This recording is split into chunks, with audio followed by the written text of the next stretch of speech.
അങ്ങനെ ജഡ്ജ്മെന്റ് നമുക്ക് പറയുന്നതിന് മുന്നേ പ്രോഗ്രാമിനെ വിലയിരുത്തല്ലോ.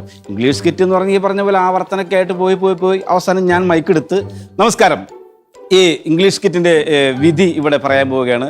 ഒന്നാം സ്ഥാനം ലഭിച്ചിരിക്കുന്നത് ചെസ് നമ്പർ 312 എന്നാണ്. ഒരു മാഷ് പറഞ്ഞു, വേണ്ട അട്ടാ, ഈ അങ്ങനെ അത് പറയേണ്ട ആവശ്യമില്ല അട്ടാ, ഇംഗ്ലീഷ് സ്കിറ്റിനല്ലേ മാർക്കിടാൻ നിൽക്കുന്നത്, ഈ ഇംഗ്ലീഷിൽ പറഞ്ഞാൽ മതി, ജഡ്ജ്മെന്റ് ഇംഗ്ലീഷിൽ പറഞ്ഞാൽ എന്ന് പറഞ്ഞു. എനിക്ക് നമ്മളെ കുറച്ച് ജാടയൊക്കെ കൂടി. അപ്പോൾ ഞാൻ പറഞ്ഞു, അങ്ങനെയാണെങ്കിൽ ചെണ്ടമേളത്തിന് മാർക്കിടമെന്ന ഭാഷന്മാരോട് നിങ്ങൾ ചെണ്ട കൊട്ടാൻ പറയുമോ എന്ന് പറഞ്ഞു. അതോടുകൂടി എൻ്റെ കൊങ്ങയ്ക്ക് പിടിച്ചില്ല എന്നുള്ളവർ. അവർ വന്നിട്ട് പറഞ്ഞു, നീ ഒന്നും പറയണ്ട, ഇംഗ്ലീഷ് സ്കിറ്റ് ആണെങ്കിൽ നീ ഇംഗ്ലീഷിൽ പറഞ്ഞാൽ മതി എന്ന്. അപ്പോൾ ശരി, ഓക്കെ, ഞാൻ പതുക്കെ മൈക്ക് എടുത്തു. നമ്മൾ കുറച്ച് സ്ലോവിലൊക്കെ പറയണമെന്ന്. Ladies and gentlemen, here we are announcing the English skit prize.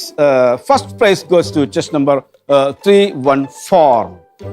Okay പറഞ്ഞു, കൈയടിച്ചു. അപ്പോൾ ഈ പറഞ്ഞ മാഷി, പ്രശ്നം ഉണ്ടാക്കണ മാഷു എന്ന് പറയണേ, അങ്ങനെ പറഞ്ഞ് പോകാൻ വരട്ടെ അയ്യേ, അങ്ങനെ പറഞ്ഞ് പോകാൻ പറ്റേ, നീ ഡ്രാമ എന്തിട്ടാ സ്കിറ്റ് എന്താന്ന് പറഞ്ഞിട്ട് പോയാൽ മതിട്ട്, അല്ലെങ്കിൽ ഒന്ന് പോവില്ലാന്ന് പറഞ്ഞിട്ട് ഒരു വലിയ കല്ലെടുത്തിട്ട് എറിയാം മുകളിലേക്ക്. അപ്പോൾ ഞാനിങ്ങനെ തിരിഞ്ഞു നോക്കിയപ്പോൾ എന്താ കേസ് എന്ന് വെച്ചാൽ, ഈ കക്ഷിയുടെ സ്കൂളിന് പ്രൈസ് കിട്ടിയിട്ടില്ല. അതിൻ്റെ ചെറിയൊരു ചുരുക്കാണ്. അപ്പോൾ ഇയാൾ പറയാം, എൻ്റെ ഭാര്യയുടെ കെട്ടുകാലി പണയം വെച്ചിട്ടാണ് ഞാൻ ഇങ്ങോട്ട് വന്നിരിക്കുന്നത്, എൻ്റെ വെറുതെ എന്നെ കുട്ടിതാക്കരുത്, എൻ്റെ കുട്ടിയുള്ള ശാപം കിട്ടുന്നുണ്ട്, ശാപം കിട്ടുമെന്ന് പറഞ്ഞു.